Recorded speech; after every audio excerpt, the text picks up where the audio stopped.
నమస్తే movie lovers, మీరు చూస్తున్నారు సుమన్ టీవీ బెంగళూరు. ఈరోజు మీ ముందుకి ఒక మంచి టాపిక్తో వచ్చానండి. అదేంటంటే దేవర.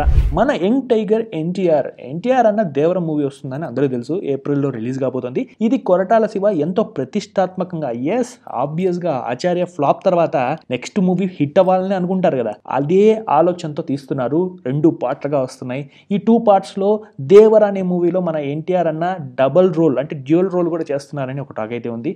ఇవన్నీ మనకు ఒక ట్రైలర్ కానీ టీజర్ కానీ ఇంకా పూర్తిగా రిలీజ్ అయినప్పుడు సూపర్ అనిపిస్తుంది. ఎందుకంటే రీసెంట్ గా గ్లిమ్స్ రిలీజ్ అయింది. ఆ గ్లిమ్స్ లో మన అనిరుద్ధ్ ఇచ్చిన బీజిఎం కానీ అన్ని కొత్తగా ఉన్నాయి. ఇంకా ఎన్టీఆర్ అన్న లుక్ అయితే బాబోయ్ సూపర్ అనిపిస్తుంది. ఆ సముద్రం దగ్గర షార్ట్స్ కానీ ఆ డైలాగ్ కానీ అన్ని ఎక్సలెంటే. అయితే ఇక్కడ పాయింట్ ఏంటంటే, ఈ దేవరా మూవీలో జాన్వీ కపూర్ నటిస్తుంది కదా, ఈమె కేవలం సాంగ్స్ కోసం మాత్రమే సినిమాలో తీసుకున్నారని ఒక టాక్ అయితే వస్తుంది. ఇది ఎంతవరకు నిజం అబద్ధం అని పక్కన పెడితే, ఇప్పుడు నిప్పు లేనిదే పొగరాదు కదండి. ఒకవేళ అదే రకంగా ఉంటే మాత్రం దేవరా 2 పార్ట్స్ గా వస్తుంది కదా, ఆ 2 పార్ట్స్ లో కూడా జాన్వీ కపూర్ కేవలం సాంగ్స్ కోసమే యూజ్ చేసుకుంటారా? నాకు తెలిసి కొరటాల శివ గారు ఆయన ప్రతి సినిమాలో హీరోయిన్ కు ఒక డెడికేటెడ్ క్యారెక్టర్ ఇస్తారు. అంటే మంచి ఇంపార్టెంట్ రోలే ఉంటుంది. ఈ రకంగా చూస్తే జాన్వీ కపూర్ కేవలం పాటల కోసం మాత్రమే ఉంది అనేది మాత్రం రూమర్ అనే అనిపిస్తుంది. నాకైతే ఎందుకో నిజం కాకూడదు అనిపిస్తుందండి. ఎందుకంటే ఈ రకంగా ఆమె సాంగ్స్ కోసం మాత్రమే అయితే, శ్రీదేవి గారి కూతురు తెలుగు ఇండస్ట్రీలో ఇంట్రడ్యూస్ అవుతున్నప్పుడు మంచి క్యారెక్టర్ తో ఎంటర్ అవుతేనే బాగుంటుంది. ఇలా కేవలం సాంగ్స్ కోసం, పాత సినిమాల్లాగా